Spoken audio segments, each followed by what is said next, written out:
Okay, everyone, we have a special event today. We have Floyd FP and General Han Solo. They're going to debate the Bible, whether it teaches that or indicates that the flood was global as opposed to local.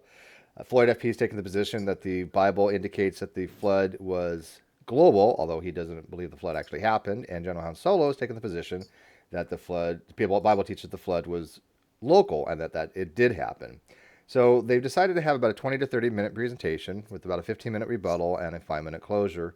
And Floyd goes first. So before we get started, though, let me make sure the feed is working well. Let's give it a minute for people to actually get in the live chat and let us know that they can hear us properly. Because I have been having some mic problems when I first get on. So if you're in the live feed, please let me know if you can hear me by indicating you can hear me. You guys can hear me in here, correct, Floyd? And Yeah. all right, so let me Yes. let me know if the feed is actually working in the Yeah, outside chat. you can hear me. I can hear you just fine. Okay, thank Mm. you, Richard Rain. Sounds All good right. here. All right, so we have indication that things are up and running because, like I said, I had a ping out the other day, talked for about 5 minutes, realized it wasn't working. So thank you, Richard. So we're going to start this off, Floyd, with your presentation. Go ahead and go first. I'm going to start the clock, and you have the floor. All right. Thanks, Steve. Thanks for hosting the event, and thanks, General Han Solo, for participating. All right. So we're talking about the Noah's flood story. That's found in Genesis chapters 6 through 9. What exactly is my position? What is this story actually saying? My position is that the Bible describes a worldwide flood, not a global flood, covering the entire earth as the Bible writers knew the world to be. I'll talk more about what I mean by not a global flood in a little bit. The story was derived largely from a pre-biblical Babylonian account, the Epic of Gilgamesh. It was further developed by the ancient Israelites as an oral tradition and later written down by different sources. The story does not refer to any specific historical event. So what I mean is, I don't believe this story has any historical truth at all to it. It's a myth. Okay, to understand the story, you need to understand the worldview of the authors who wrote the story, as well as the audience who would receive the story. So I'm going to talk a little bit about the ancient Hebrew worldview. According to the Harper's Bible Dictionary, the ancient Hebrews imagined the world as flat and round, covered by the great solid dome of the firmament, which was held up by mountain pillars. The blue color of the sky was attributed to the chaotic waters that the firmament separated from the earth. The earth was thus surrounded by waters above and below. The firmament was thought to be substantial. It had pillars and foundations. When the windows of it opened, rain fell. The sun, moon, and stars moved across or were fixed in the firmament. It was also the abode of the birds. And within earth lay Sheol, the realm of the dead. So here's an illustration of how the ancient Hebrews basically viewed the world. Generally flat, with a solid dome firmament above where the stars, moon, and sun were attached. You can see there's floodgates for rain to come through. It was held up by mountains and the pillars of the earth below where Sheol existed. And also, it was a very limited world. You can see it's almost like a Christmas snow globe or an air bubble.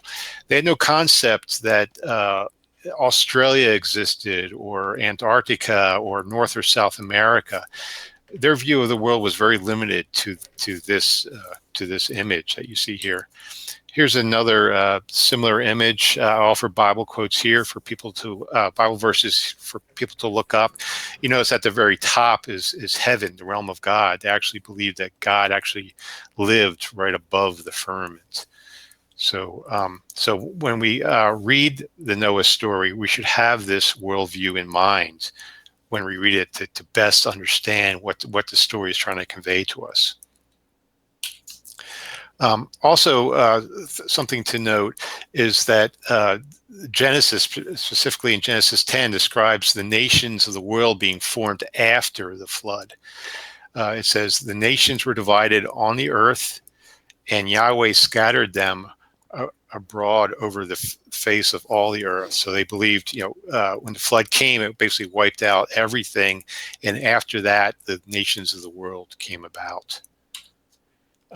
If you want to learn more about this, about the ancient Bible cosmology, I actually recommend that you go on General Han Solo's YouTube channel. Give him a little plug right here. Here are the two videos on his channel I recommend you watch.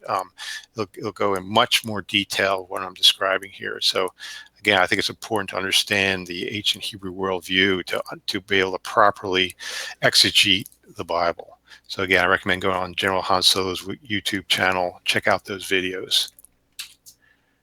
Okay, I mentioned it came from an earlier flood story. Specifically, that's the Babylonian myth, the Epic of Gilgamesh, which tells us a story analogous to that of Noah. In it, a man named Utnapishtim builds a ship to save his family and animals from floods by a wrathful god. After 7 days, Utnapishtim and his family come to rest safely on a mountaintop. Both stories have mankind becoming displeasing to the divine. All humans are destroyed except for a divinely chosen hero to build an ark that shares similar construction. Both arks settle on a mountain. Both heroes send out birds. Both gods are remorseful after the flood. Both heroes make sacrifices after flood, and etc. They have a lot of similarities in common. That's why critical scholars believe that the Noah flood was taken mainly from this earlier story. Portions of the story have been found in tablets, which are dated to about 2000 BCE. The language used indicate that the story originated much earlier than 2000 BCE. The Sumerian cuneiform's writing has been estimated to go back as far as 3300 BCE, where critical scholars date the J and P sources of the Pentateuch between 950 and 540 BCE. So the Epic of Gilgamesh is an earlier story than the Noah story that we have in our Bible. I mentioned the J and P source of the Pentateuch. Remember, the Pentateuch is the Torah. It's the first 5 books of the Bible that traditionally is attributed to Moses. So what's this J and P source? Bible scholars have recognized there's different sources that make up the Old Testament. One's called the J source. On the way, it identifies God as Jehovah, and also the priestly source identifies God as God. So here are some of the differences between the two sources. There's actually 2 flood stories within Genesis 6 through 9 that have been spliced together. And harmonized, and there are ways to separate them, to pick them out. In the J source, it refers to God as the Lord in English, or in Hebrew Yahweh, where in the priestly source it refers to God as God in the English, Elohim in Hebrew. The J source, it has Noah taking 7 pairs of clean and unclean animals, where in the P source he takes 1 pair of each kind of animal. J source, the flood lasts for 40 days and nights, where in the P source, the flood lasts 370 days. The J source has Noah sending out a dove, where the J source has Noah sending out a raven. The J source depicts a more anthropomorphic God that grieves and regrets, personally closes the ark himself, and smells Noah's sacrifice with delight, where the P source depicts more of a transcendent controller of the universe. These are some of the major differences. There's more, but for the sake of time, I won't go into them.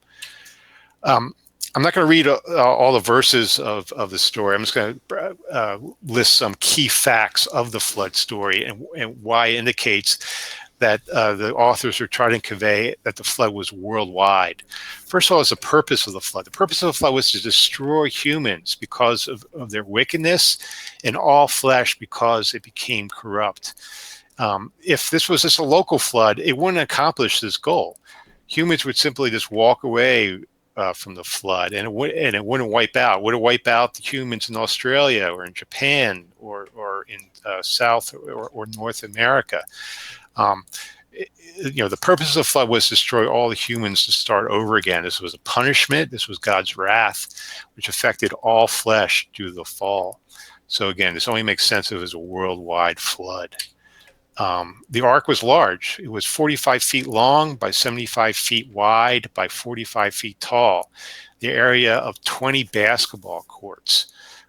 If this was a local flood, this would not be needed. There would be no need for Noah to gather up these animals. And it took a very long time to build the ark. If God revealed to him that this flood was coming, and he had all this time, and it was just local, he could simply just walk away. He could gather the animals and simply just hike away out of danger. There's no need to build such a large ark to house so many animals. It just simply doesn't make sense. The story only makes sense if it was actually worldwide. The flood covered all the high mountains under the whole heaven, covering them 15 cubits deep. So that means the flood waters went above the highest mountains by 15 cubits. A cubit is roughly 18 inches. Goes from the tip of your elbow to the tip of your fingers, basically, is what's considered a cubit. So again, there's no way, if there's a local flood, that it could be contained. The mount, it would have to be surrounded by mountains, and it couldn't go above the mountains, where the story tells us that it actually goes above the high mountains under the whole heaven. So under the full sky, 15 cubits above. So again, this only makes sense if it was a worldwide flood. All flesh died that moved upon the earth, birds, cattle, beasts, all swarming creatures that swarm upon the earth, and every man, everything on dry land whose nostrils was the breath of life died. So here it's talking about the totality of death. If it was a local flood, the birds could fly away. If they saw the rising water, animals could just run away from it. Again, the purpose of the flood was to destroy all this flesh. Only makes sense if it was worldwide. Noah and his family were at sea for a total of 370 days. Too long for a local flood. A local flood wouldn't last that long. Nor would he have to build an ark. If it was just a local flood for a short time. And most importantly, the Noetic covenant was formed. In Genesis 9, God made an everlasting covenant to every living creature of all flesh that is on the earth, that he will never again send a flood to destroy all flesh like he once had done. So again, this is an everlasting covenant God has made with whom? With Noah and the local people. No, to every living creature of all flesh that is on the earth. If this was a local flood or a regional flood, wouldn't that make God a liar? Because since then, there's been a number of local floods or regional floods. So, he said he would never send a flood like this again. Well, obviously, since that time, there's been plenty of local and regional floods. So again, you would turn, if you think it's a local flood, you're turning God into a liar. Okay. Let's take a look at some of the other Bible verses outside of the Noah story. In Isaiah 54:9, for example, it says, "For this is like the days of Noah to me, as I swore that the waters of Noah should no more go over the earth. So I have sworn that I will not be angry with you and will not rebuke you." So again, he's saying, never again will I send such a flood onto the earth. And obviously since then there's been local and regional floods. So again, this talks about a worldwide flood. This is the Old Testament. Now let's move into the New Testament. The New Testament was written hundreds of years later. What was their view? What was the New Testament writer's view? In Hebrews 11:7, we read, "By faith, Noah, being warned by God concerning the events as yet unseen, took heed and constructed an ark for the saving of his household. By this he condemned the world," in Greek it's cosmos, "and became an heir of the righteousness which comes by faith." And 2 Peter, again, this is the New Testament, we learn that if he did not spare the ancient world, but preserved Noah, a herald of righteousness, with 7 other persons when he brought a flood upon the world of the ungodly. Who the ungodly? All man, because all men have sinned. And again, in 2 Peter, this is a New Testament. I won't read the whole thing, but it says the world that then existed was deluged with water and perished. By the same word, the heavens and the earth that now exist have been stored up for fire, being kept until the day of judgment and destruction for ungodly men. So here, the author of 2 Peter is telling us that, in the future there's going to be the day of judgment, and who is it going to affect? It's going to affect all man. In this case, it's with fire, just like in the past with Noah. God sent his judgment through water. So again, he's comparing the judgment to come, which will affect all man on earth, just as Noah's flood. Here's an illustration of what it would be like if it was a local flood, according to this story. You can see that the waters are rising 15 cubits above the highest mountain there, and somehow the waters would have to be contained. I guess perhaps supernaturally or magically or something, but you can see how absurd this picture looks if it was a local flood. Again, the water would just flow over the mountains. It wouldn't be held up like that. So again, this is an illustration how absurd it is to think that the flood was just local. What did the early church fathers view about the flood? Did they view that it was a local flood or a global flood? All these important figures of the early Christian church believed it was a global flood. Justin Martyr, Theophilus of Antioch, Tertullian, Gregory of Nazianzus, hopefully I'm saying that right, John Chrysostom, and St. Augustine of Hippo. St. Augustine interpreted Genesis very allegorically. But yet he still believed in his city of God that the flood was a worldwide event. Even though St. Augustine often interpreted the books of stories in Genesis as allegorical. Jewish authors, Philo of Alexandria and Josephus, they both believed that the flood was worldwide as well. All right, and thus, according to the New Advent Catholic Encyclopedia, till about the 17th century, it was generally believed that the deluge had been geographically universal. And by this opinion, and this opinion is defended even in our day by some conservative scholars. But 200 years of theological and scientific study devoted to the question has thrown so much light on it. So it was only in the most recent 200 years that people started reinterpreting Noah's Ark because of our scientific knowledge. We realized, hey, this doesn't make sense if it was global. No way the construction of the Ark would survive, made of wood, and there's no way there's enough water on the world to flood. And where did the water go and so forth? There's a lot of problems with it, picturing a global flood. So only in the last 200 years people started to interpret it as local to solve this scientific dilemma. But I think a better view is to view the story as allegorical. As allegory, and we actually see that we start seeing that in the New Testament. In 1 Peter, I won't read the whole thing. It says Noah during the building of the ark, in which a few, that is 8 persons, were saved through water. Baptism, which corresponds to this, now saves you. So here the author is comparing baptism as a saving water through the resurrection of Jesus, the same way he compares it to Noah, who was saved through water with the ark. So here it's comparing baptism with the saving grace of the ark. And there have been both modern Christian and Jewish commentaries promoting the allegorical viewpoints. Although on both Christian and Jewish commentaries, it's all over the board. Some take it very literally, some take it allegorically, and so forth. Origen view the ark having a pyramidal form. So he took it kind of allegorical, in picturing the ark as a pyramid, and same with the Dead Sea Scrolls expresses a pyramid ark as well. St. Augustine viewed the dimensions of the ark corresponding to the dimensions of the human body of Christ in the church.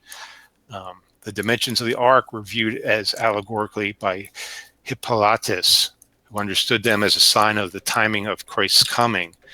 But alas, according to a 2004 ABC News poll, 60% of Americans believe that the story of the Noah's Ark as literal and as a global flood. All right, so just to sum it up, the story makes sense theologically and contextually if the flood was worldwide in the cosmological and supernatural viewpoint of the Bible authors.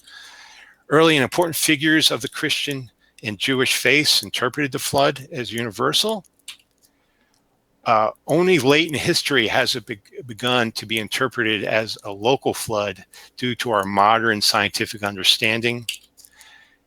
Interpreting the fable as allegory is a better option because of the lack of any historical or scientific truth in the story. So I thank you. That's my opening presentation. Thank you, Floyd. And that actually took exactly 25 minutes, so right on target there. We're gonna have another 20 to 25, maybe 30 minutes, because they have said that you could go up to a half hour. And I know that General has a lot of slides. As a matter of fact, I think he has 55 slides presented. So you're going to have to make do with 30 minutes max there, to be fair, because we did try to keep it under a half hour, General. Yeah, sure. Okay, Yeah. so I'm going to go ahead and... I'll try and stick with that. Yeah. Awesome. So I'm going to go ahead and start you if now. I don't have time, I will use it for rebuttal. But yeah. All right, I'm going to go ahead and present to you. Sure that.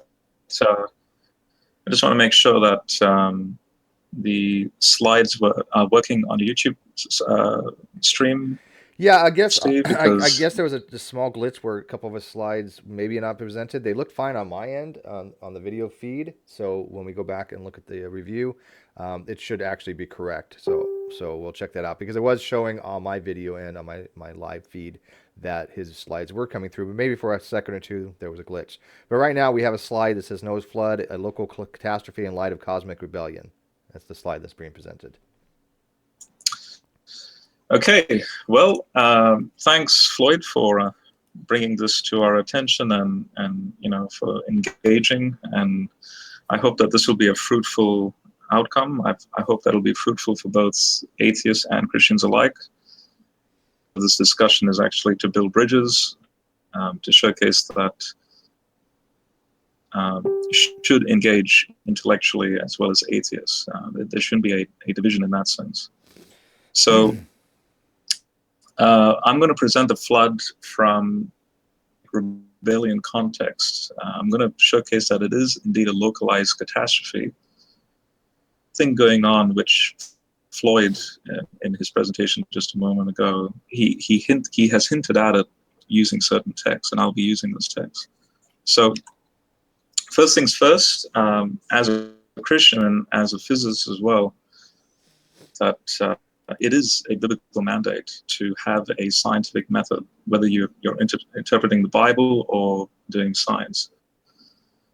There are 4 passages here, which I've highlighted in red, where Paul, for example, in the first verse, he says that all wisdom and understanding has been presented to us through Jesus. And in Ephesians 3:10, he says that through the church, the wisdom of God in all its variety is being made known. Timothy, he says that you have to present yourself to God as an approved worker.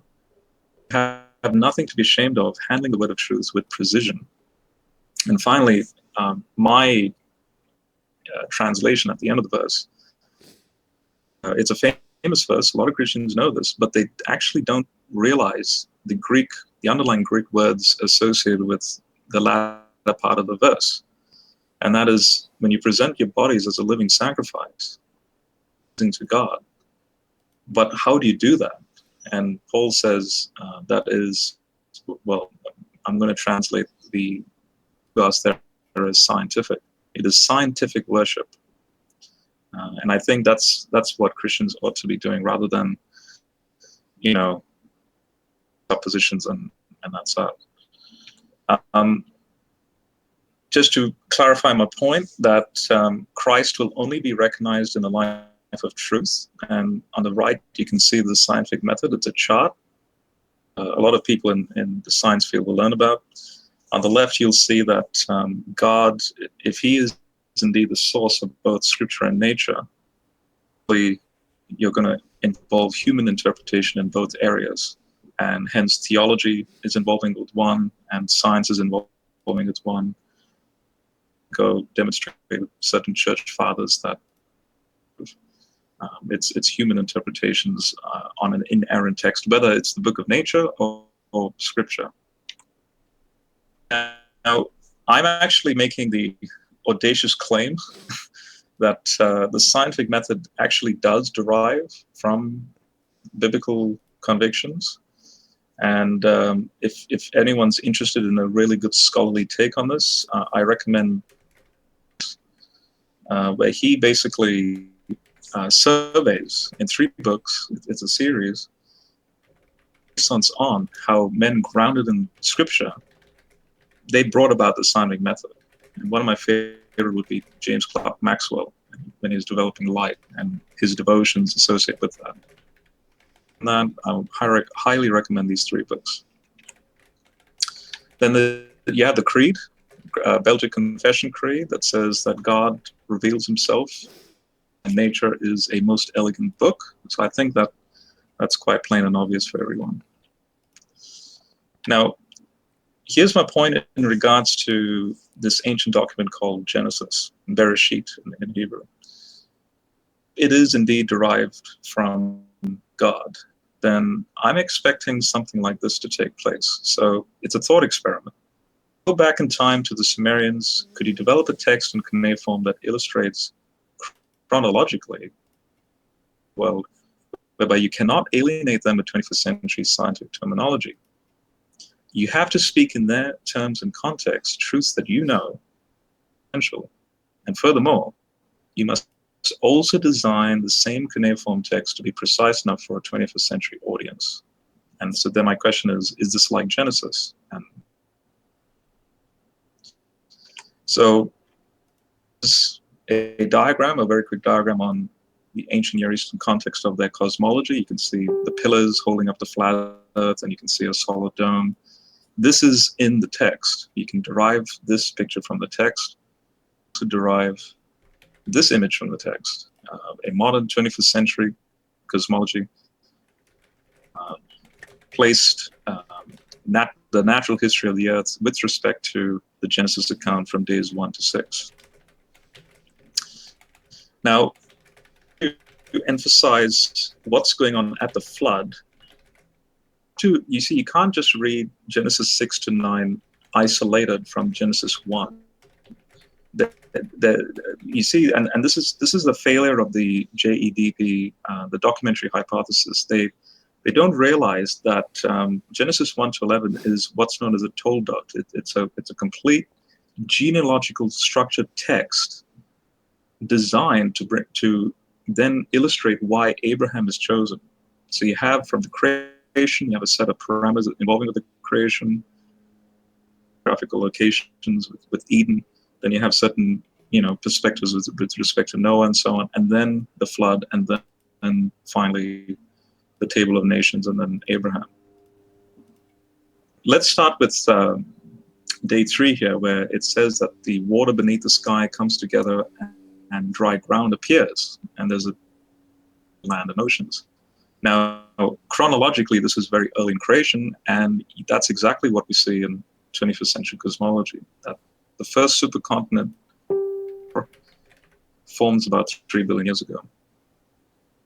Very briefly, this is a chart demonstrating in this first 750 million years, very little landmass build up, and then surprisingly, there's a sudden increase coinciding with ore, as you can see, between 3.5 and 2.5 billion years. Then fast forward, we have all these other supercontinents, ultimately with Pangea. The way these continents are developed is that they don't develop in a linear fashion. It's a very non-linear pulse-like fashion that takes place. And evidence for this is from a paper titled, it's a 2007 paper titled, A Link Between Large Mantle Melting Events Seen in Osmium Isotopes. Read the entire abstract here, but I highlighted in red that rhenium and osmium decay systems to understand that there's a cluster in distinct periods, 9 and 2.7 billion years, and then lending strong support to pulsed models of continental growth. And this is very important because once you have continental growth, this is that you won't have a globalized water well again. Once the landmass comes to be, it stays. That's what it is. So is there, looked at Genesis 1, where it says land appears and then it sets. Is there any other witness in the text, in the biblical text, that describes that in more detail? And I would argue David, of whom we know is the author of Psalm 104 by the Dead Sea Scrolls, in verses 6 to 9, he chronologically defines exactly what we see in, from very early on till the present day. In a 2009 paper, the Earth-Moon system during the late heavy bombardment period, they actually were able to calculate that the global ocean, and then through that osmium isotope analysis that was done, you have landmass growth. And plate tectonics and volcanism slow down tremendously. Never again is the Earth going to be globally covered with water. Notice that if Genesis is going to teach a global flood, this contradicts science big time. Now here's David in Psalm 104, where he specifically says, I've underlined, you covered the primeval ocean like a garment, the water stood above the mountains. Now here's the tectonic profile. They flee at your rebuke, they rush away at the sound of your thunders, mountains rise up, valleys sink to the place you have ordained for them. And then you have set a boundary they cannot cross, they, the waters, will never again cover the earth.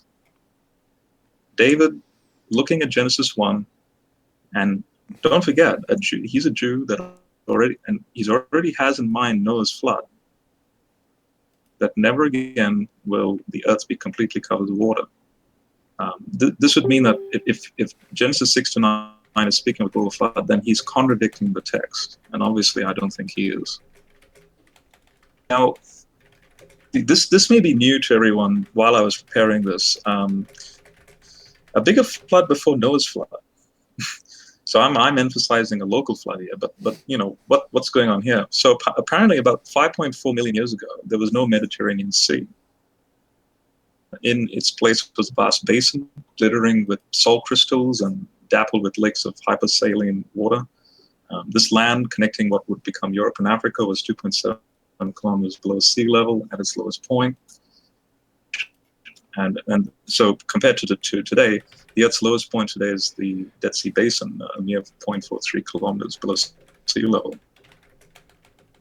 This was known as the Messinian salinity crisis, where the tectonic activity closed the Strait of Gibraltar, which is where the Atlantic is on the far left here, Mediterranean.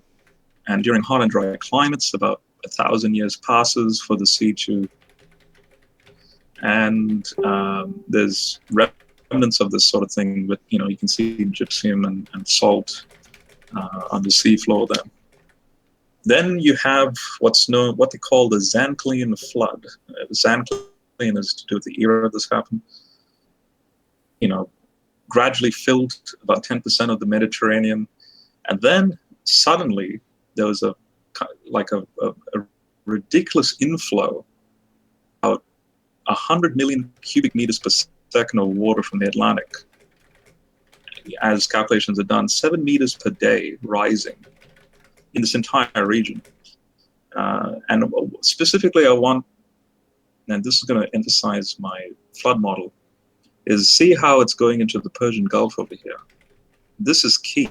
I want everyone to keep note of this location over here, because the reason why it's not going down here in the Hijaz Mountains down here in Saudi Arabia is because this is all mountainous. So region. Up here is Mount Ararat.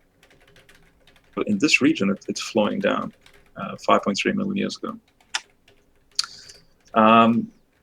Computer model simulations, just to, the latest one was a 2015 paper showcasing that in 600 days, I mean, you're talking about roughly a 2-year period, gigantic flooding event that is just absolutely phenomenal. And I'm going to say that the flood of Noah is a lot smaller than this. You know, a flood of biblical proportions. This is ridiculously huge. Now let's jump straight into the migration patterns of humans. In Genesis 1, you have very generically humans being made male and female. I believe in evolution, so you have sexual differentiation very early on that leads into the hominid species, humans. And very clearly it says that they are to be fruitful, multiply, fill the earth, and subdue it.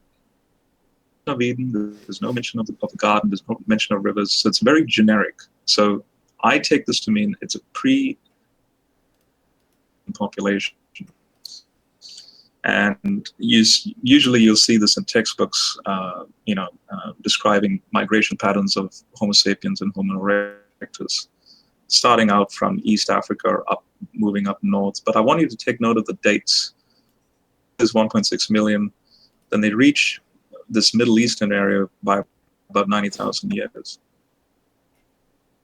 Now, when they go into this Arabian Peninsula, we have been finding very advanced tool technology like axes, needles, hammers, even down to domesticated animals. There could be oldest boats,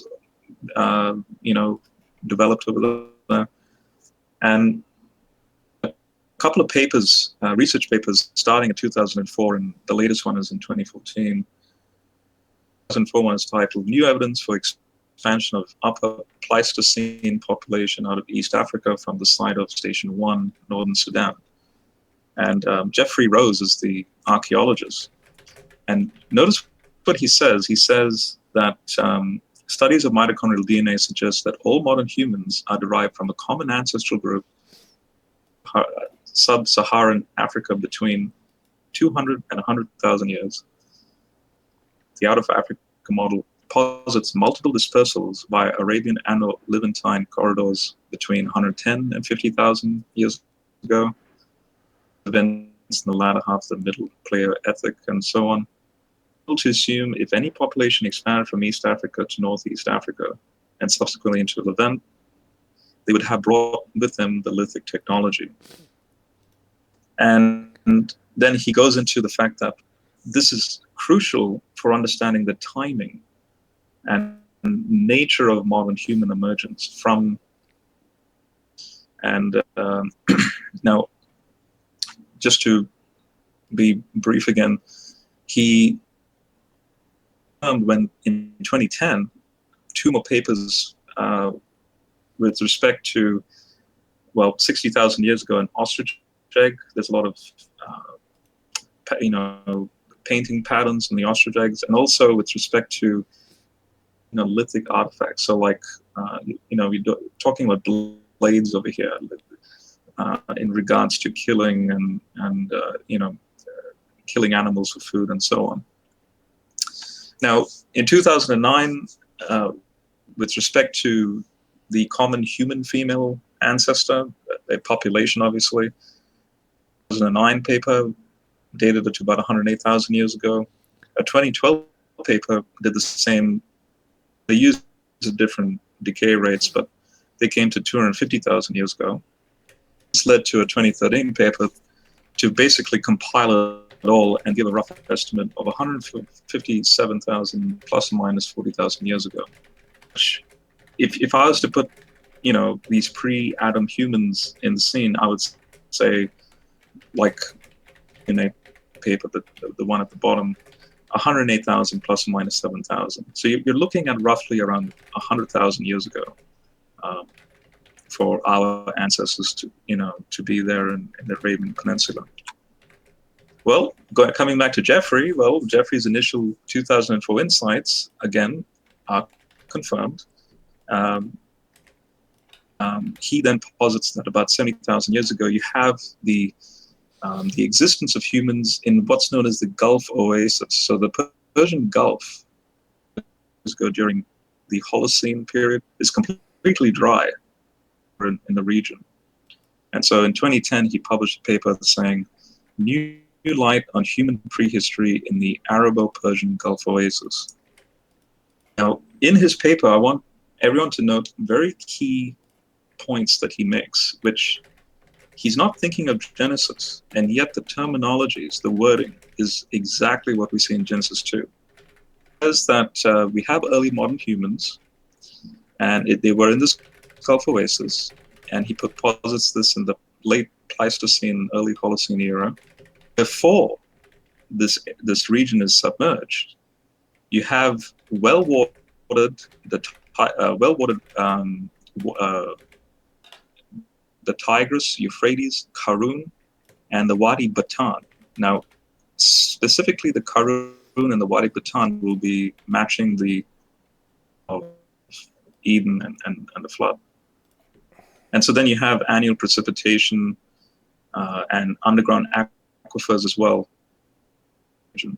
Here are some tools, for example, that they were able to find, a high level of cultural complexity. And basically, he's repeating himself here in the 2014 paper, again, showcasing the, just solidifying his past conjectures, sites demonstrating that this was there was a high population in this region.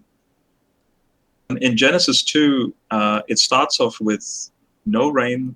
So this is verses 4 to 6. No vegetation, no rain, no human population, existence of an underground aquifer.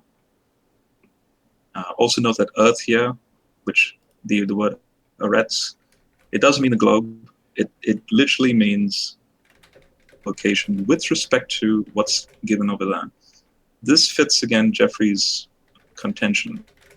It fits with the Arabian Peninsula at the time. Just quickly to make a point, young earth creationists like to say that there was no rain until Noah's flood. Well, Genesis 2 to make that point. Well, here's a scientific basis to show that rain was existing 2.7 billion years ago. Full patterns to refute the young earth on that point. Now you have later on in Genesis, you have in the pluperfect form, God had formed humans and he had planted a garden in Eden. The geographical labels toward the east, humans in that region. And so I'm going to posit that the garden on this picture here, basically very neatly positioned with respect to the rivers labeled in verses 10 to 15. So you have the Pishon, and it says it winds to the entire land of Havilah.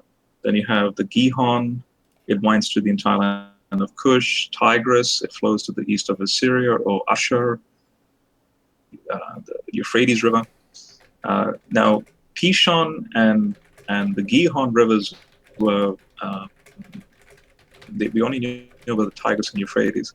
But again, Farouk Elbaz, a geologist, using satellite imagery in 1996, basically he called it the Kuwait River. He basically found that, I'll just show you what he wrote here. So there's a river that once flowed for a distance of 850 kilometers through the now hyper-arid Arabian Peninsula. And then he says there's a potential, this is in 1996, where you have additional groundwater resources, the fracture zone, aquifer Wadi al-Batan in Kuwait, and there's potential for prehistoric and or historic human settlements along the banks of the main river channel. Quite interesting that he would make that point. Now, here's a refutation of the JEDP hypothesis. So this river dried up in the 3rd millennium BC. the Yahwist of Genesis 2, if we take the JDP hypothesis, how did the Yahwist know about this river? Because the composition, according to the theory, is that it was composed in the 6th century BC. Big discontinuity over there. Also note entire land in this passage here called Eretz, the entire globe. But the phrase that's used in with respect to the flood to define Pishon and Gihon. So I think it's more clearly showing extensive local geography. Then we move into, specifically verses 1 to 4 matches a lot with what Floyd was getting at with the Epic of Gilgamesh and all the ancient Near Eastern contexts. Interestingly, when you look at verse 1 and you see that it says the population of humans had increased throughout the earth, the Hebrew in that is about inhabit local territory. How you can know that is you contrast it with Genesis 4:14, because Eretz in 4:14 is used for the wide unknown territory that Cain feared to be driven into. So immediately in verse 1, we already have the Nephilim or the Apkalu in the Epic of Gilgamesh, going across the entire globe. No. This is a very localized geography. Specifically also with the phrase 120 years, I'll get to it in the rebuttal, but this is to do with, it's not based on numbers. Showcase that the ark rested on the mount, in the region of Armenia, not Mount Ararat. It's actually not a correct translation. It's mountains of Ararat, and Ararat can be seen as Urarat, as I'm showcasing over here, from Urartu. So this is from a Lipinski. The title of it is El's Abode, mythological related to Mount Hermon and to the mountains of Armenia. And he clearly says, in the Gilgamesh epic, godly in the sense of God's existence in this area, to Urartu, the later Armenian. And so therefore in Genesis 8:4, it makes Noah's Ark land on the mountains of Urartu. This is very important because Mount Ararat is far too north for a local flood to take place. And obviously what Floyd was getting at is if the waters Mount Ararat itself, then, well, that's stupid. Now, how do I know that this is this a loose, is this like a thinking type interpretation? Well, actually, no. It's in the Samaritan Pentateuch, it's in the Targums, it's in the apocryphal texts like Jubilees. Josephus mentions it, Julius Africanus mentions it. The Peshitta is very important. It has Cordu over there, it mentions it. Epiphanius is an example, also mentions it. The ark resting, as you can see in this red circle, is much closer to the Eden area. The other map. Now, very quickly, I only have 10 minutes left, so I'll just be very brief. 1996 paper showcasing a gradual flooding. Now, don't forget, this is 96, where they were speaking about, okay, you have because of the Holocene era, and you have because it's at the end of the last ice age and the ice caps are melting. So then you have ocean levels increasing in size and so on. You have a gradual, entrance of water coming in. And here's a paper in 2009 showcasing the climates involved with this. Quite interestingly, it matches the Toba eruption around 74,000 years ago. So again, people were in that region about 70,000 years. The Toba eruption causes a bottleneck. The climate, it causes a minimal glacial-like environment. So there's more ice developing on the mountainous regions in that area. Here's, for example, General, real quick, you have less than about 5 minutes. You want to wrap it up in a couple minutes? Then I'll just end it with this. is that a 2015 paper titled Geomorphological and Hydrogeological Evidence for a Holocene Deluge in Arabia, work of Jeffrey Rose and so on. Here we have, quite interestingly, like the Zancalian flood that happened very briefly, showcases that there could have been an equivalent in the Persian Gulf oasis 13,000 years ago. And he says, quaternary lake bed deposits have now been recorded in different parts across Arabia, which are now drained by the eastward flowing drainage networks. And he says there's a great arch depression between the Al Sarawat Mountains in the west and so on. And basically, here we have on the map, you have when the mountain caps start to melt, here you have all this, the water just flowing down into this region. This is an entire quote that I wish I had time to read.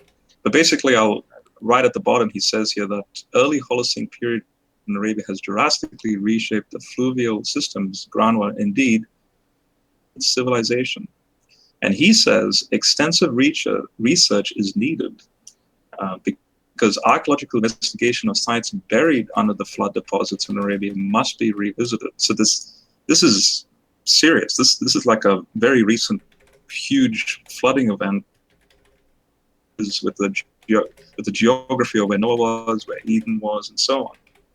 And here's, using satellite imagery, I just modified it a bit. The photo on the left is to show basically the area during the Ice Age. Then you have this flooding event, and notice up here would be Mount Judy, which is the Kodu, the location where the Ark lands. On the right, this is what it looks like today. And then I'll just end it. Okay. Okay. Go ahead and wrap it up with Is this that last time? slide. Yeah, you've actually gone over a little bit. But go ahead and wrap it up with the last then slide. I'll just, this is just a mathematical observation that with respect to the distances involved, phenomenological language, here's just to say that from his head height down to the horizon, he could only see maximum about 12 kilometers. Seeing this photo here, this is much beyond 12 kilometers. So from Noah's perspective, it looks like the entire, world is flooded, but really it's not. Perspective. Okay, we're gonna start rebuttal. I'm gonna let some people in here. They're gonna be quiet though, but just so we have them available for Q&A. Some slides I guess did not show. It looked fine on my end, but if you don't think the slides show during your rebuttal, go ahead and show the slides over again while you're talking about your rebuttal. So Floyd, go ahead and you want to do the first rebuttal. You have about 15 minutes to address some of General's things on his presentation. Yeah, thanks, Steve. I went back to the feed, and it looks like almost the last half of my presentation did not show up as far as the slides. So I think a lot of General's presentation was kind of off topic. They didn't refer to the flood too much. So because of that, I'm not going to have much of a rebuttal, but I'm going to take that time and re-show the slides that didn't appear, so the audience can at least read it. So let me, and obviously I'm not going to go through my presentation again, but I'll just summarize it very quickly. But I just want to get the slides on the presentation. So hopefully you guys can see that. All right, so I brought up that the Noah's story was derived from an earlier Babylonian myth, the Epic of Gilgamesh. And basically, I just want to point out here that Gilgamesh is before the Noah story. It's dated as far back as 3300, where critical scholars date the Noah story with the two sources from 950 to 540. So that's my argument for the Epic of Gilgamesh coming before the Noah story. Here are the J and P sources I mentioned and the differences. So again, I won't go over that, but the simplest way to point out the different sources is how it refers to God, where the J source refers to God as the Lord in English, where the P source just refers God as God. And here are the key facts. The purpose of the flood was to destroy all humans and all, excuse me, all flesh. That wouldn't be possible if it was just local. The ark was very large. Again, there'd be no need for that. It was a local flood. You could just spend that time just walking away from the flooded area. The flood covered all the high mountains under the whole heaven. It's very important. So the waters went over the high mountains, under all the sky by 15 cubits. All flesh died. Noah and his family was at sea for 370 days. That's a long time, too long for a local flood. And again, the Noahic covenant where God promised to every living creature of all flesh on earth that he will never flood and will never send a flood to destroy all flesh again. And again, that's restated in Isaiah 54:9. Again, in the New Testament, it mentions that God condemned the whole world. The Greek word here is cosmos. And again, in 2 Peter talks about how the flood affected the world of the ungodly, and that the waters, made everyone perish on the earth. The Greek word there is gay. And there's illustration of what a local flood would look like according to a description of the Bible, where the water is above the mountains, yet we do not see the water flowing over the mountain. So again, it'd be very, very bizarre if it was just a local flood. Here are the early church fathers who all agree that the flood was described as worldwide. In fact, some of their commentaries are a rebuttal to Greek philosophers who read the Noah's flood story, and the Greek philosophers said, this has to be local.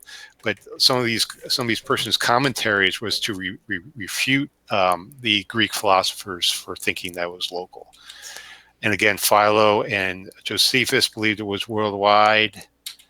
And again, the New Advent Catholic Encyclopedia said it wasn't until the 17th century when a local flood view came about. And then I think this is where the slides finally started to appear again, where the flood story started being seen as allegorical, where compared to baptism, where Noah was saved by water, so are Christians saved by water through baptism. And I mentioned how some of the early church fathers saw the dimensions of the ark either as a pyramid or as the human body of Christ. Okay, from that, I'll go into, I guess, my rebuttal slides. One thing General did mention was the Hebrew word eretz. Eretz means earth, but it can also mean a whole lot of other things. Combined with kol means all or whole. So you have the expression kol eretz, which means all the earth. So again, eretz can mean earth, whole earth, earth's inhabitants, land, country, region, ground, so forth. It appears in the Old Testament 2,504 times, a lot. So how can we know? What proper interpretation is it? Well, you obviously have to look at the contents. The expression all the earth, kol eretz, only appears in the Noah story actually only once, and that's in Genesis 3, where it says all 7 pairs of the birds in the air, also male and female, to be kept alive upon the face of the earth. of the face of all the earth. There are verses in the Bible where eretz or kol eretz does refer to something besides all the physical earth.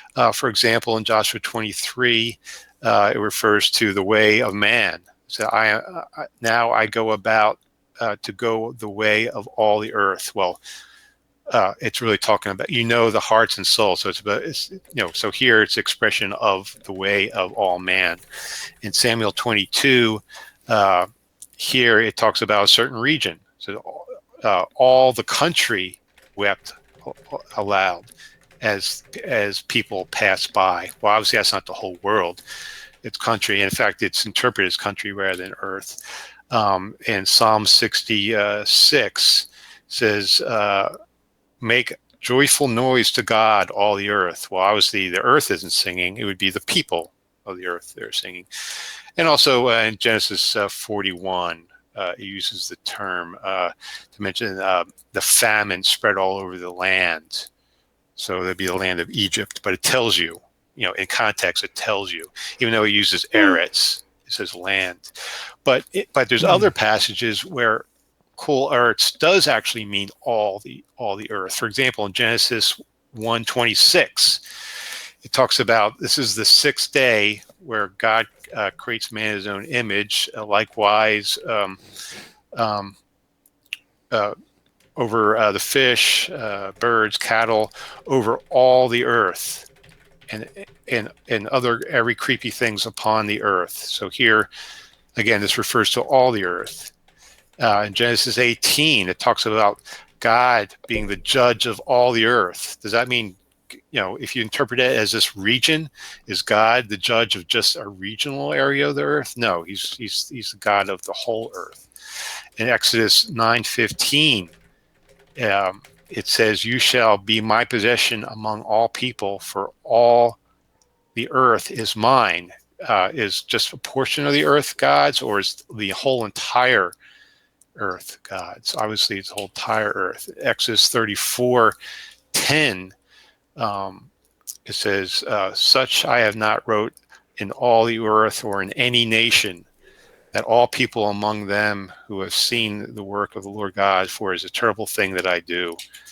And in Joshua 3:13, it says, the Lord of all the earth.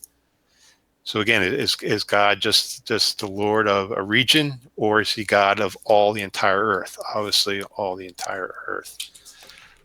Here's a chart of how eretz is used in the Old Testament. You can see early on, before the nations were formed, before the flood came, eretz is roughly translated as earth. And then later on, you see in Genesis 12 and on, it starts to mean other things like land, nation, country, ground, dust, floor, and so forth. So early on, eretz is mainly translated as earth or world. There's an argument that there's a better Hebrew word to mean earth, to mean all the earth, and that is taval. It's used 35 times in the Old Testament. Gleason Archer, for example, claims that eretz is more consistent with a local geography for the flood, and that taval should have been used to indicate the entire earth. Well, there's a problem with that view. This word taval appears nowhere in the Pentateuch. Again, the Pentateuch is the first 5 books of the Old Testament. Eretz appears in the Hebrew scriptures 2,504 times in the Old Testament, where taval is only found 36 times, and the word is often used synonymously with eretz. For example, in Psalm 24:1, it says, a Psalm of David, "The earth, eretz, is Yahweh's, and fullness thereof, the world, taval, for those who dwell therein." So here it's using eretz along with taval to mean the same thing. If you actually wanted a better Hebrew word to just mean the ground or an area, Adamah would be a better word. You can see it's used 225 times in Hebrew scripture, 125 times it's used as land. And notice how it's used in Genesis 1:25. It says, and Elohim made the beasts of the earth, eretz, around according to their kind, and the cattle and the cattle according to their kind, and everything, kol, that creeps upon the ground. There's Adamah, according to its kind, and Elohim saw it was good. So here, Adamah would actually be a better word, but eretz is constantly used in the Noah flood story. And to say something about appealing to the original language, I see a lot of apologists appealing to original languages to make an argument. The problem with that, I mean, it is good to appeal to the original language to get more insight in what the text means. I'm not saying you shouldn't do that, but often it's used just to choose a different meaning to just to improve your argument. So what a lot of apologists do is they look at all the different meanings of the word and they simply just pick the one they want it to mean. So eretz has a lot of words. It could just mean country or region. They'll say, okay, I want it to mean that. So you're just picking and choosing what you want it to mean. And what that means is we cannot trust our modern translations, our modern English interpretations. We have PhD scholars creating our modern English translations from the original Hebrew, Aramaic, and Koine Greek, and we're saying we can't trust them. They're not smart. That we can't trust these modern translations because they're not interpreting the original language properly. I find that really hard to swallow. That PhD scholars are doing a worse job than other people would in interpreting scripture. Really, what you end up doing is rewriting the Bible. You're just you don't like the Bible you have. You just end up rewriting the Bible the way you like it. General didn't bring up the Ryman-Pittman Black Sea deluge hypothesis. He kind of mentioned it a little. I'm surprised he didn't talk about it directly. This was a new one brought up in 1997 that claimed that the Noah's flood correspond to a local flood in the Black Sea at the end of the Ice Age. The glaciers melted, which caused the Mediterranean Sea to overflow, and it went into the Black Sea that was originally a freshwater lake, and they believe this inspired the Noah's Ark story. And the flood basically at the end of the last ice age raised the local flood levels 150 meters to where it is now, and 30% expansion of the sea's size. So here's an illustration of what happened. You can see that originally it was a freshwater lake, and at the end of the ice age, the salt water from the Mediterranean basically overflowed into the lake, turning it into the Black Sea as it is today. But there's a lot of problems with this view. It's controversial on the suddenness, dating, and the extent of the flood. Later research that it said the flooding of the Black Sea was more gradual, and that was mild.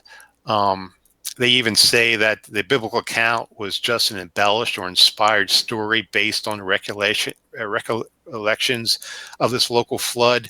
And in other words, it was myth originating from a real event. But the problem is with this hypothesis is it doesn't include 40 days of rain. It has the flood happening over decades rather than days. It doesn't cover the highest mountains. There's no ark. The waters didn't recede like in the Noah story.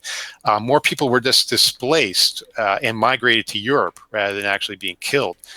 And a lot of scholars are basically against the view that somehow this is the Noah's Ark flood story. Here, Dr. Andrew M.T. Moore says the large claim connecting the Black Sea flood and Noah's flood can no longer be sustained. Dr. Stephanie Daly stated that the supposed similarities between the Black Sea event and the flood of the story of Gilgamesh are random and wrong, and goes on to say that that Dr. Ryan and Dr. Pittman have misunderstood the meaning of the flood myth in Mesopotamia, and its use in the hypothesis should be abandoned. Oops, Well, I'm giving a little bit longer only because your slides didn't show. Okay. But you're definitely over your 15. I'll finish up now. It simply doesn't fit the Noah's flood story, and it's only linked arbitrarily. There's plenty of other flood stories that you could say that would that you could pick. You know, the Great Ur flood, the floods of Gish, yeah, a number of them. The floods of different rivers in the area. Much other floods. Even Ryman and Pittman themselves say the belief of this particular flood or any other is one that is the one directly experienced by Noah is an individual decision. It is not a question that can be answered by scientific method. So even themselves saying the Noah flood story is a myth, and none of these floods, historical floods, you know, you can really match up to being the actual Noah's flood. And remember, all flesh got corrupted. So that was the purpose of the flood. The purpose of the flood was to destroy all flesh because it came corrupted. Early on, we see that with Noah's father saying, "Out of the ground which the Lord has cursed." That was, he cursed it because of the fall. And remember, in Romans 8, it says, "We know that the whole creation has been groaning in travail together until now." So again, the whole creation, just not a region. And again, in Romans 3:23, we read that all have sinned and has fallen short of the glory of God. So I'll stop there. Okay, thank you very much, Floyd. General, I'm going to give you 15, maybe a few minutes more for your rebuttal. Like I said, I gave Floyd a little bit extra time because some of his slides didn't show, and I wanted to have them on record. Okay, so go ahead and take it away, General. Okay. Thanks for that, Floyd. I'll just be very brief in stating this. I noticed in the outside chat, a lot of people, or even when Floyd said I didn't stick to topic. Well, what I specifically said at the start was that you need to have a frame of reference for the location, the flooding, and what I did, and I think I did it. In fact, anyone can check out the material. I've been quoting peer-reviewed science papers. I've been giving them names. See that there was indeed not only a flooding in the Persian Gulf Oasis area, but the geographical names given precisely what we see in Genesis 1, Genesis 2, Genesis 3 and 4, which I didn't get into, with Genesis 6 all the way to 9. Now, specifically with respect to the wording, so ancient Near Eastern scholar Michael Heiser, whom Floyd recommended watching off my channel. Now, this is an excerpt from his book, The Unseen Realm, and he says, "Concern is with the biblical text and its own evidence for a local flood. First, the phrases in the flood narrative that suggest a global event occur a number of times in the Hebrew Bible where their context cannot be global or include all people on the planet. For example, the phrase, quote, the whole earth, kol eretz, that clearly speak of localized geography." And he gives those passages over there. In such cases, whole land or area are better understandings. These options produce a regional flood event if used in Genesis 6-8, where the phrase occurs. Second, Genesis 9:19 tells us that the whole earth was populated by the sons of Noah, and gives us the list of the nations spawned by the sons of Noah, all of which are located in the regions of the ancient Near East, the Mediterranean, and the Aegean. Others knew nothing of nations in another hemisphere, the Americas, or places like India, China, or Australia. The language of Genesis 10 therefore allows Genesis 7:21 to be restricted to only or even some of the people groups listed in the table of nations, and hence that interpretation is consistent with the localized flood. The phrase all humankind, kol Adam, used in Genesis 7:21, also appears in context that cannot speak to all humans everywhere. Specifically in Psalm 64:9, it can only refer to people who had seen what God had done, not people on the other side of the world. Which, by the way, just a little bit of a key point, was speaking about church fathers thinking about, the universal nature of the flood. Floyd to look into the actual Greek of the way those church fathers were writing, a nuance with the word cosmo in that, so much so that even Augustine thought that there's no such thing as people on the other side of the globe, because he didn't believe in a global earth. So I find it quite interesting that when you carefully analyze how the fathers thought in regards to, they actually thought that this flood was a local event. Time to go through that. Then finally, Heiser says, lastly, Psalm 104:9, which is what I was presenting earlier, appears to forbid a global flood since it has God promising to never cover the earth with water. Now, here's the key point.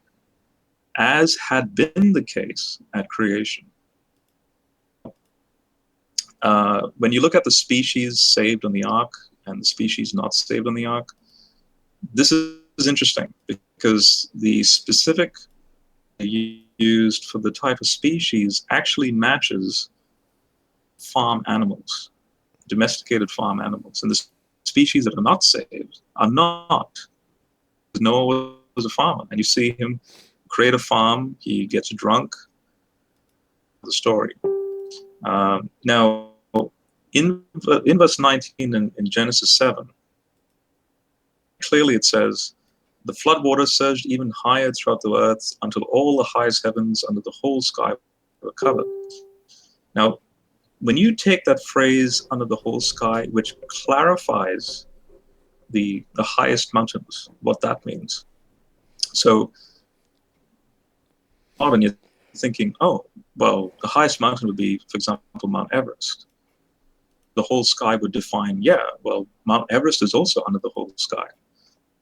But again, be careful with the way the Hebrew words are positioned relative to the person at the time. For example, when you look at under this whole sky, it only occurs 2 other times in the Pentateuch. 2 and Deuteronomy 4. So Deuteronomy 2:25 says, starting today, I will begin to instill fear and terror of you, of the Israelites, with respect to the Nephilim seed that fight in the wars of Joshua, on the part of every nation under heaven. Now, did Joshua go and fight? Did Joshua go and find people in America? No. As I'm showing you here on the left, every nation is associated with in Genesis 10, which numbers 70. So the context here is every nation under heaven is only to do with this local geography. Even more explicitly in in Deuteronomy 4, it says, do not gaze toward the heavens and observe the sun, the moon, the stars, array of the sky. There's where the Hebrew words appear.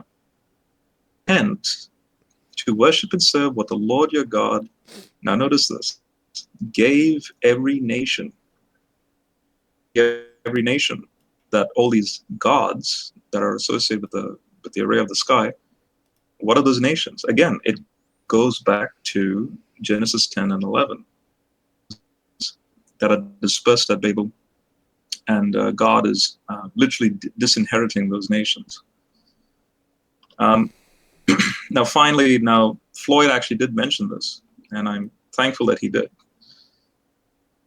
Tevel has to be used with eretz in order for, a grammatical justified, this is the entire globe, or not just globe. If you're thinking of ancient Israel, they obviously didn't think globe, but they thought, flat earth and so on. So basically the thing, including coastlands that are not even known, and that's in Isaiah 66. The phrase, coastlands that are not even known. Now, when you look at the way the word tevel is used, specifically in Isaiah, for example, he uses the word. with respect to the flood. He just has arets, like you quoted in Isaiah 54. So, and then finally, my last point. How much time do I have left, Steve? You need to start wrapping it up. A minute or two, I'll give you. Okay. Peter, now Floyd has been mentioning Peter. The word cosmos here in Peter does not actually translate as world. It actually translates as the humans at the time. He says that in 2 Peter 2:5, when he brought the flood on the world, now the qualifiers ungodly people, and then 2 Peter 3:6, by which the world at that time, tote cosmos. Tote is the qualifier. Now, the theological dictionary of the New Testament is basically a preeminent lexical dictionary for New Testament scholarship. More of their cosmos definition. This is what they say. World of men, humanity, occurs in several other New Testament passages. It is also used of the race, can mean race, literally, at the time of the flood. The ancient world, the world of the ungodly, and notice how they translate 2 Peter 3:6, humanity as it then was. That is very interesting. So humanity as it then was, like I showed with Jeffrey Rose, was only in that Persian Gulf area. It wasn't everywhere else at the time. I'll end it with that. Okay, thank you, General. I'm going to give you guys about 5 minutes to have closing arguments. Floyd, go ahead and go first, and I'm going to try to keep it down to 5 minutes because this is running a little bit long to the technical problems we had initially. Okay. All right, thanks, Steve. Yeah, so General brings up that when the Bible describes the world, it's a limited area, like the sons of Noah. They formed the nations, and it's all regional and so forth. And the animals were just animals that were described in a region and so forth. And also that he talks about Mount Everest, for example, and other nations around the globe and so forth. Yeah, I mean, they were ignorant. They were ignorant of the other nations. Like I mentioned before, they were ignorant of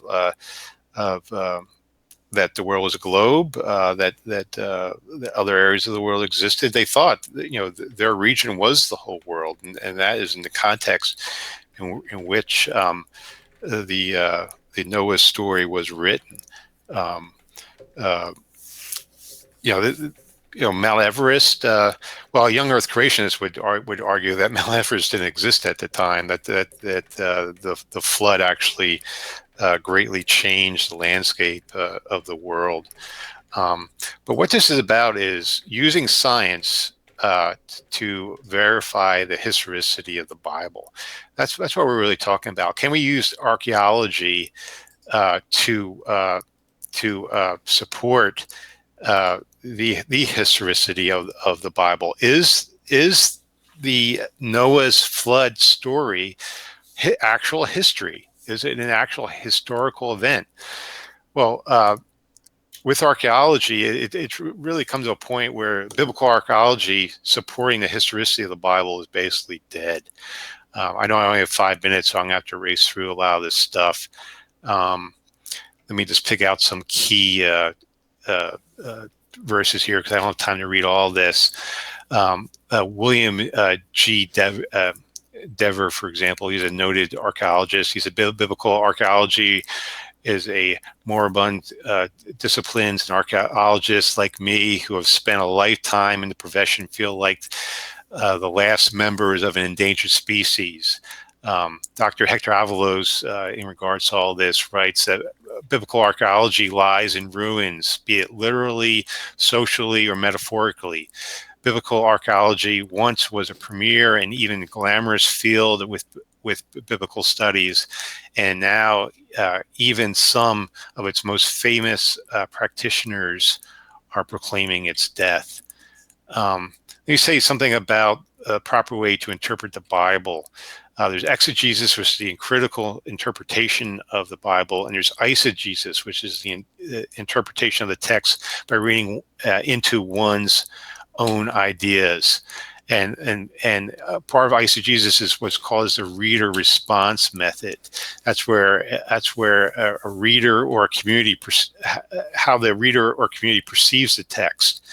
And with General's concordance method, I feel it is part of the reader response method, where it's a hermeneutic which advocates interpreting scripture in lights of modern science. One attempts to read modern science into the text where it really wasn't there. An example of that is interpreting God stretched out the heavens to be a description of the expansion of space postulated by modern cosmology, or interpreting Romans 9, asserting that the decay of creation to be accurately describing the second law of thermodynamics.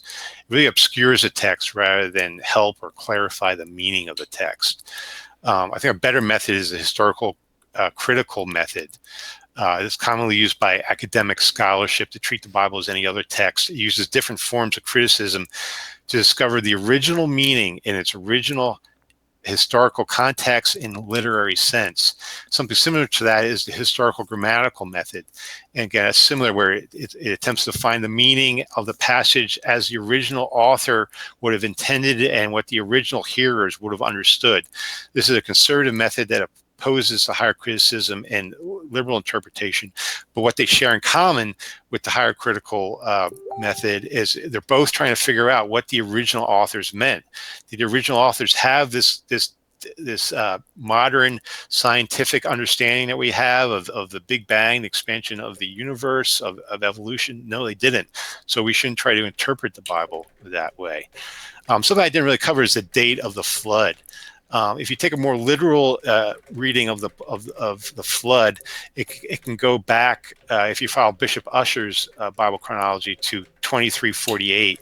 But if you actually if you try to go by the datings of it, you can actually trace it back to 2307. So that's when you actually have to try to find some sort of flood at that time.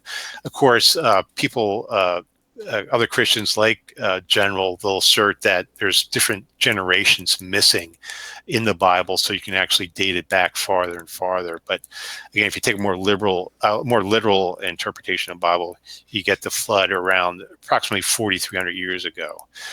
Some closing questions I have, and perhaps we can talk about in Q&A.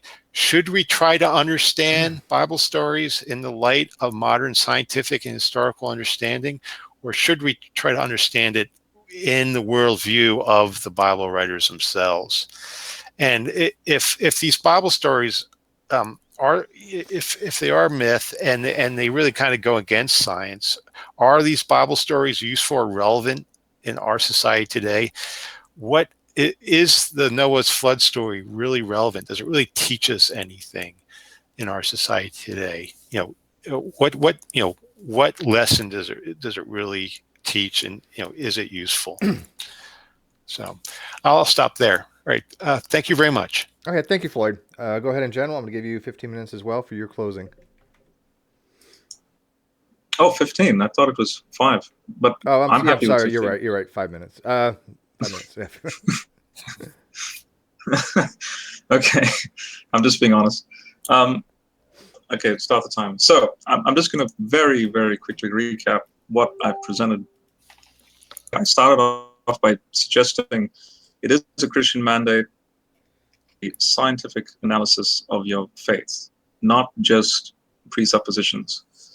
I then wanted to showcase that there is an author out there. His name is Thomas Torrance, how he demonstrates that Christians, because of the biblical record, actually derive from that. Then I wanted to showcase that the thought experiment, that could you develop a cuneiform text enough for both the ancient Near Eastern audience and a 21st century audience, and I'm suggesting that Genesis is an example of that. Here's an example of an ancient Near Eastern perspective, and here's an example of a 21st century perspective. Then I went through the tectonic profile of the Earth, starting with the supercontinent Ur. I then showcased that once the land masses appear, they will never, much fixed in a way. Tectonic activity has slowed down tremendously. And so this is highly detailed in Psalm 104, very precise, chronologically as well. Case the Zanclean flood, which is a lot bigger than the Persian Gulf oasis flood. I also wanted to showcase that the direction of the Zanclean flood into the Persian Gulf area is quite interesting to do with the topographical nature of that location. I went into human migration, where they position themselves, which is very important because that will then give the context as to where Adam and Eve are in that context. And I basically took that from the Genesis passage. It matches with work of Jeffrey Rose. Now, then specifically, so when we locate Eden, we can then look at the locations of where Noah would be, where the Nephilim are. And again, when you compare this with Near Eastern material, it is in this region, and that's precisely the work of Lipinski, where he, the title of his paper is El's Abode, Methodological Traditions Related to Mount Hermon and to the Mountains of Armenia. Now, Ararat is not the location of the landing of the Ark. It's in Mount Judy. So then I gave evidence for that, and then finally, and I think this is icing on the cake, this paper in 2015 published showcased that there was a sudden flooding 13,000 years ago, and it matches precisely the conjectures of pretty much all the other people at decades beforehand. And so the only explanation for this is this, well, because it's at the end of the last ice age, this entire region, all the water's melting down and flooding this entire region. And so therefore that would actually fit what we see in the Genesis account. And basically these three photos here emphasize the point.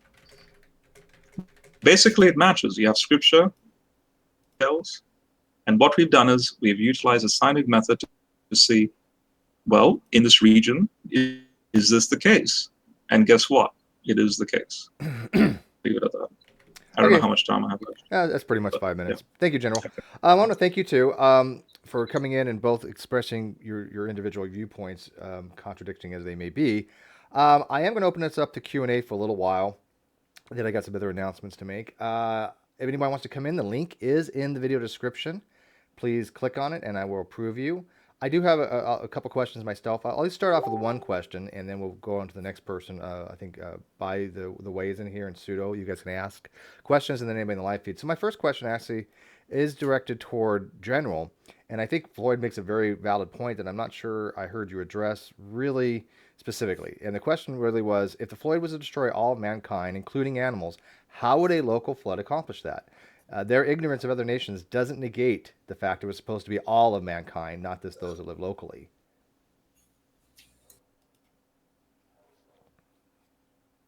That was to General. Wait, is this? Oh, it's just to me. Okay. Yeah. The Kol Basar, all flesh, Kol Adam, Kol Eretz, from Heiser. That's very, very specifically. You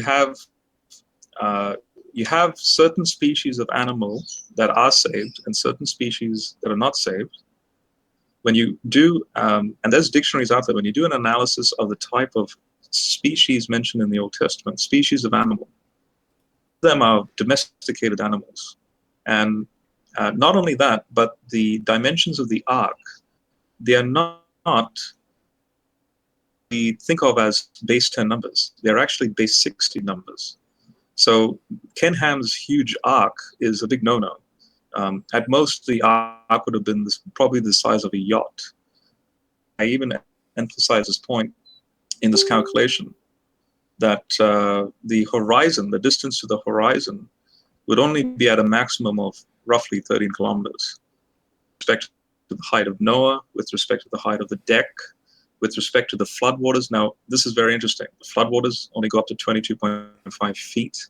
I'm expecting, if you're talking about reaching Mount Everest or something like that, or Mount, Ararat, yeah, you're talking about 5,000 meters of height in floodwater. But the text doesn't say that. The text literally says that in this low-lying region, it goes up 22 feet. But the question, General, isn't which species, but where the species are located. because species located in other In that regions yeah, in outside of that that local region. region, the Bible does In, state that there was going to be a complete eradication of the human race, right? Basically, a wiping out of all humanity, and of course, some species were saved, some were not. But how did the species that were supposed to be not saved in other localities and other parts of nations and away from that local flood region, how did they perish? If the global flood or the worldwide flood, excuse me, was supposed they to weren't be. affected by the flood because the key word, the type of species that are associated with this area, is the word nefesh. Involves relationship. So you have a relationship with your dog, for example. Specifically, farmers have very strong relationships with their animals on a farm, like a cow or something like that. These species needed to survive. They could not migrate. You don't migrate farm animals. Don't forget, I already emphasized that the Garden of Eden is in this Persian Gulf Oasis area. And flooding, a very brief, quick flooding of that area, according to the 2015 paper.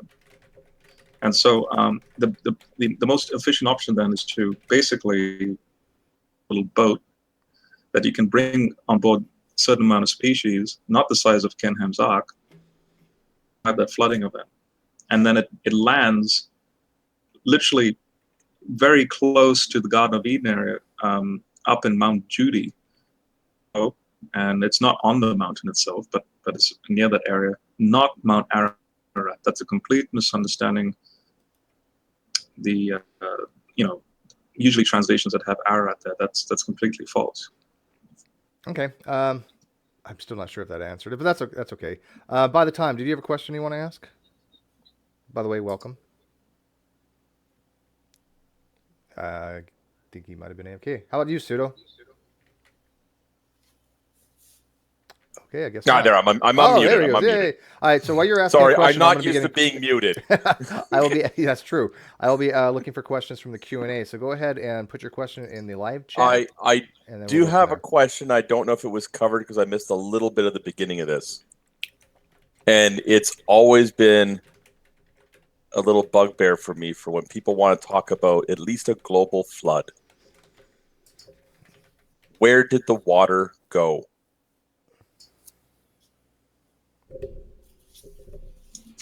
Who's that a question to? Well, since General's doing a localized flood, it's obviously he's only flooding a small area and it will go away. So this is more for Floyd, who's doing the global flood, worldwide flood, or the worldwide flood. Yeah, I'm not doing a global flood. So you're doing worldwide. Yeah, I corrected that. I actually changed the video description. Sorry, there's a difference between worldwide and global. Yes, it is. There is. So I'll go with worldwide. Where did the water go? Well, I don't think the Bible authors really address it, nor was it a concern to them. This is a pre-scientific age. There's a lot of problems. The story doesn't make sense as a regional flood or as a global flood. I don't think such an ark could even survive. Made of gopher wood, whatever gopher wood means. But such a large construction made of wood the thing would be leaking all the time. So I don't think the story is scientifically accurate in any sense. So where did the water go? Well, perhaps it just flowed down the pillars of and the foundations of the earth. Because that was their view of cosmology at the time. Remember, they thought rain because they thought rain by the windows of the firmament opening up from above. Where the chaotic waters were held back by the firmament. That's where and also found the fountain. So basically, the way they view the earth is the dry land. Is basically sitting on top of the pillars, surrounded by the waters above and below. So the whole inhabitants of the world is surrounded by waters. When you look up at the blue sky, why is it blue? Because that's the waters from above. That's how they viewed it. So trying to scientifically make sense of this story, I think is futile. That's why I don't think it's historical. As regional or as worldwide or global. It's simply not a historical event. Okay. Can I ask I'd like one to say question? Yes, Because you I have a want to question. address that, General? Go ahead. Okay, General. Then I'm going to say something. Okay. Sure. Okay. So my question to Floyd would then be to worldwide. Now, especially on the photo here on the left, this is the known world in that region. In fact, I'll quickly go down to this. Yeah, this is the known world. If you notice the Red Sea here, the Mediterranean, and also the Persian Gulf map, you'll see that the Babylonian map circles around a piece of land because all they knew was water around the Arabian Peninsula. So my question to you then would be, let's just go along with that. For example, the Babylonian map, it's usually circular with triangles on the ends of it, triangles being mountains. Mm-hmm. That location that's flooded, and hence would just be this location. But how does that refute what I've been presenting? And that is basically this being flooded, which is exactly what they were thinking. Yeah, well, I mean, in that area, again, Noah was told well in advance. Perhaps, some say perhaps up to 100 years. Some actually go to 120 years. That Noah was told in advance that the flood was coming.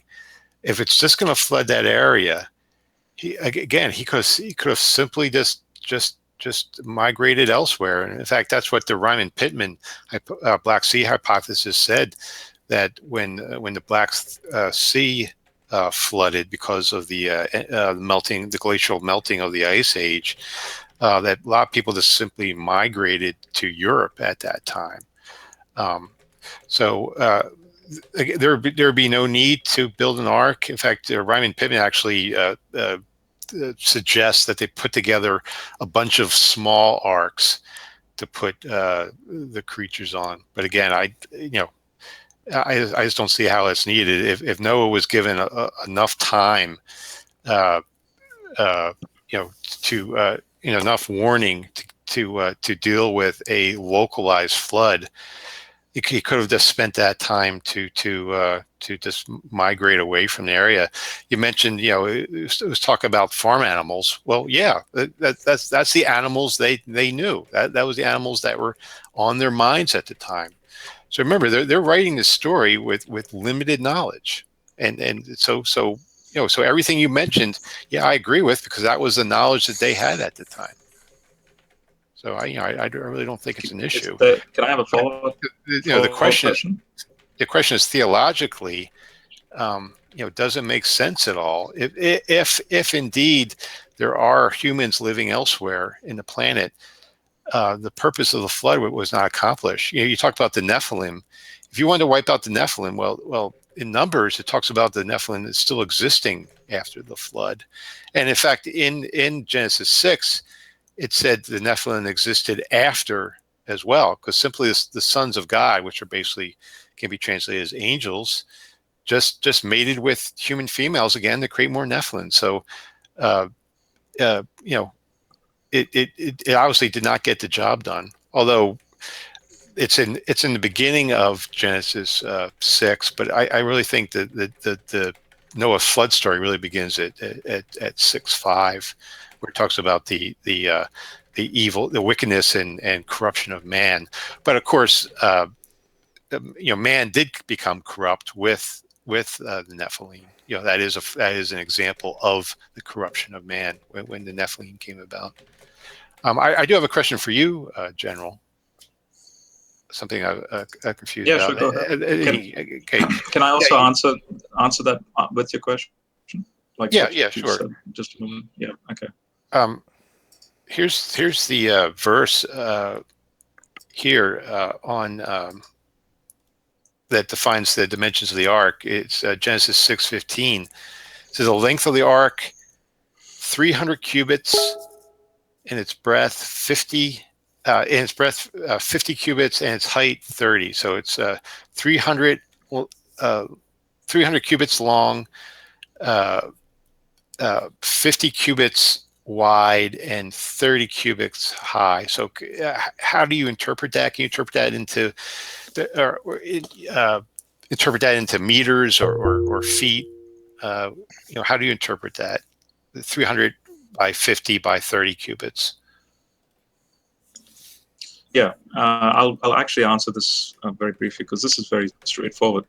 When you look at the numbers in Genesis 5, Genesis 6, also 7 and 8, for example, it says Noah lived 600 years and then 601 years.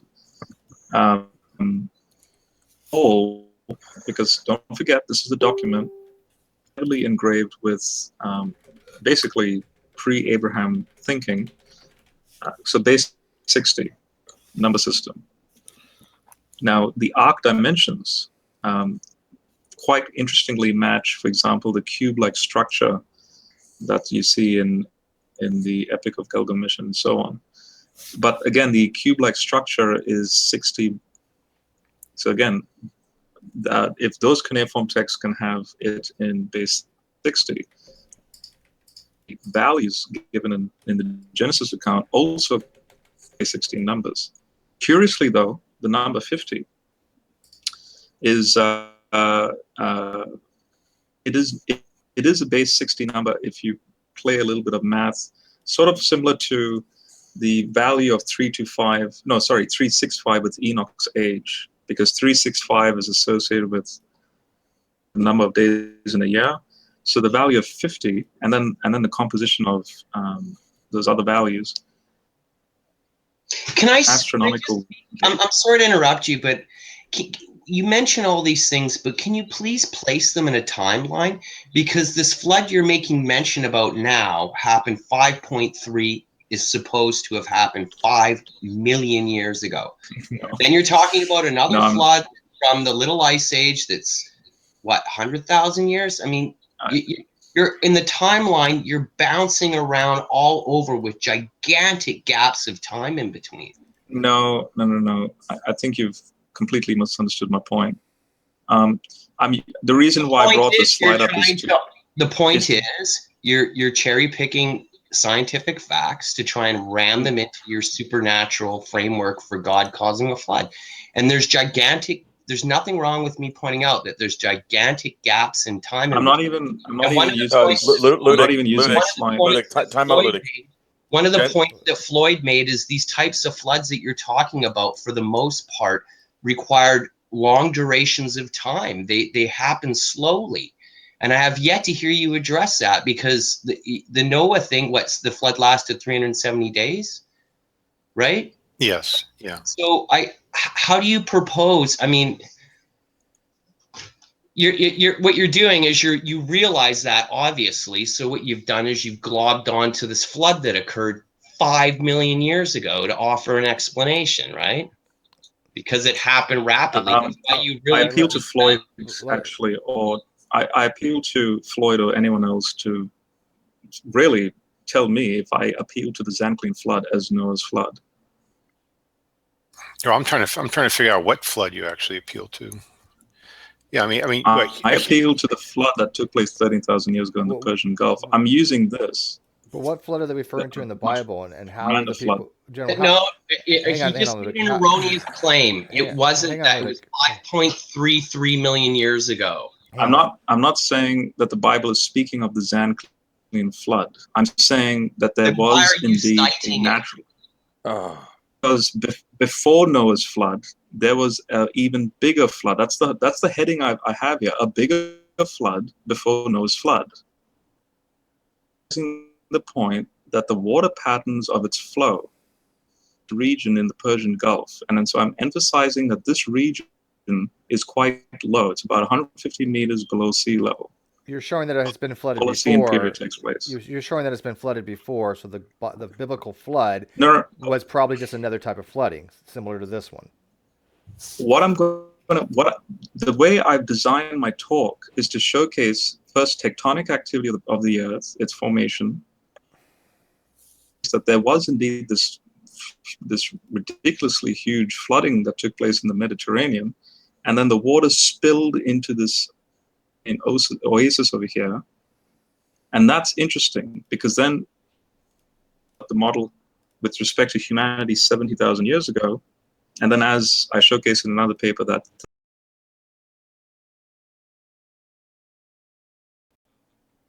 this region where the Garden of Eden is, well, that would make sense, because this region is below sea level at the time of the last ice age. So all I'm doing here is showcasing that Noah's flood is grand. Well, I'm positing Noah's flood is small, and there was indeed a natural grand flood, and that is the Zanclean flood. All right, so That's all I'm doing. You're with just comparing this. the two, showing that there's prior flood and that the biblical flood was probably something similar to this. Okay, I gotcha.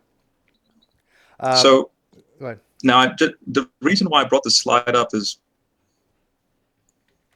about the Black Sea. So you can see the Black Sea is all the way up here north, and Mount Ararat is pretty much to the east over here. And if you come down to where the Tigris is, roughly where my mouse is over here, this is where Mount Judy would be, the Armenian plains over here. I'm saying that the text, I mean, I'm talking about literally every ancient Near Eastern document, showcases that the ark landed in this region. Is a later development. It wasn't called Ararat up here at that time. So this is a later development. So therefore, if, as I'm positing in my model, that this location here, and the ark rests quite neatly at literally the head of where the borders would end, just over here where Mount Judy is. Nobody knows where the ark is. Ancient Christian tradition and so on. So with respect to the Black Sea, quickly, that only took place, as Floyd has shown, in the 6th century millennium. This is far too late compared to this taking place in the Holocene era. And as I've showcased, there's humans in this era from 70,000 years ago. So the Black Sea deluge is far too late. I mean, humans are already, migrating. Sea. The reason why the Black Sea flooded was because of what you're seeing here in the Aegean Sea. If you can see these arrows going into the Black Sea, little strait that then gave way again, correlating with this previous flood. Well, John, this kind of ties in with a question from the live feed from Fist Jamie about why this flood took place. Because according to the Bible, it's supposed to be for vengeance. God was trying to wipe out all of humanity. You're now saying that this was a natural phenomenon. How do you tie the two together from a natural phenomenon and the Bible saying that this was some kind of maybe teaching moment or something to say God's gonna wipe out everybody, but leave these few people, and why decide just to leave those few people? Where's the correlation there? Where is the vengeance from the God if this is just a natural phenomenon? Yeah, that's a good question. And what I'm suggesting is that just for the sake of argument, let's say God exists and all the attributes, omniscience and so on. In the Bible, also like in Revelation, moments where natural phenomena will take place, like a foresight, where God knows that, okay, at this given moment, this can happen naturally, and I'm going to bring about world events in such a way that they will or align with those natural events. So, but then that's not God's vengeance then. And that's not what the Holy Text says. The Holy Text says he invoked his supernatural powers to achieve these ends. It doesn't say that his supernatural powers bring about waters.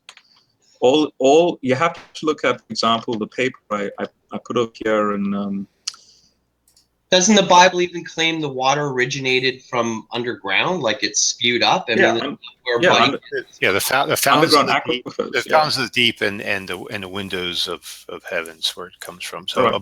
above and below. Underground aquifers, right? So, location was the sweet spot for, now that humans are quite advanced. you have this peculiar intermixing in the ancient Near Eastern. They call the apkalu, human divine hybrids, which the Genesis story calls Nephilim. This is considered quote unquote blasphemous. And then you have not just humans sinning against God. There's a divine cosmic rebellion simultaneously taking place, but the text gives the impression that it's taking place in this location. And what I find, and this is something that even is these quasi-divine creatures, quasi-human divine creatures, seem to be stranded. They can't escape. They, as well as the humans that are part of this whole thing, they get flooded away. So the phenomena is that. The phenomena of the flooding is that. But they happen to be at the wrong place, wrong time. Also, just to quickly emphasize, when you read about Noah and Floyd just mentioned the Nephilim appearing again. Noah could have been infected. They thought Noah could have been another Nephilim. But when you look at Numbers 13, again, this emphasizes the locality argument. Where are the Nephilim located in Numbers 13? There's a certain geographical context with Joshua's wars. When you look at the word Nephilim in Numbers 13:33, has an extra yod in the word. That grammatically links to Genesis 6, and it grammatically links to the location of the Nephilim in Genesis 6. So basically, when the spies go and see this area, it's the same location. I'm sorry, where are you getting that Noah was one of the Nephilim? Where are you getting that? Genesis 6 says that Noah's, that God found Noah to be righteous. Yeah. So this is to do with Noah's a righteous Nephilim, you're saying? No. I'm not saying no. The line is very clear that genetically he wasn't tampered with. But Second Temple Jewish people and Dead Sea Scrolls, they conjecture that the phrase, and literally it can be translated of God bred with human women. They was thinking, hang on a second, if they're appearing again during Numbers, Numbers 13, who were the only humans left? Well, it was Noah and his family. So was Noah infected for continuation of the Nephilim line? Well, that's the point. And in fact, interestingly, when you read the Genesis Apocryphon, you actually read about Noah and his wife having a debate. Did he sleep with this Apkalu person? I mean, it definitely does come by angels mating with females again, right? Yeah. So I don't think that's an issue. In fact, it says in Genesis 6, was it 6? Let me see. Sons of daughter. Okay, yeah, it's 6:4. It says. Let me screen share it.